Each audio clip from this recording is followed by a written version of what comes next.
which means there's a lot more to me than who I used to be.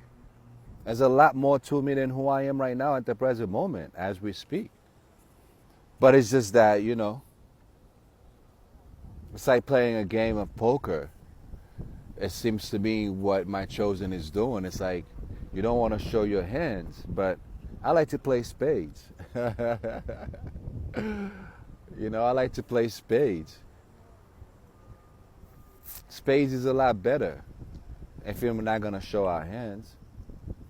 At least with spades, we got possibilities. And with possibilities, in order for us to receive to a point to have possibilities, there's got to be some sort of communication. There's got to be some form of interactions. So hence, create possibilities. And through possibilities, you never know what might come out of it. Because, hey, at the end of the day, we are a possibility. When it comes to our parents, meeting, even though it wasn't a coincidence, it wasn't by chance, even though it might appear that way to us in a surface level, but things are a lot much deeper than that.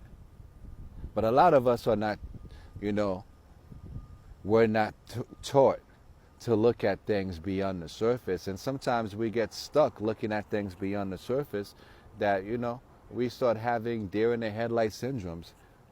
Or, like I said on my last, posting quotes, paralysis by, analysis.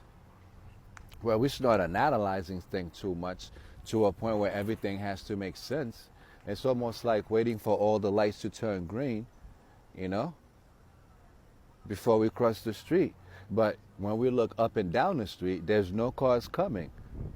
So now, are you going to sit there and actually wait, especially if, the light is not turning green? Or are you actually going to take a chance and you're going to cross that street, knowing that there is a possibility that you'll be okay? Because based on the analysis that you've previously done, you've seen that there is no possibility chance of you getting hit by any cars in any direction, which is the same thing when it comes to me and my chosen. And that's basically where we are at right now, at this present moment, But I guess she rather listen to the he say, she say, they and the naysayers, rather than for her to actually see that there is no collision coming on either side of the street. And now at this point, it's all about you building the courage and crossing that street and actually make things happen. But we're not going to concentrate too much on that because you know what? Energy flows where attention goes.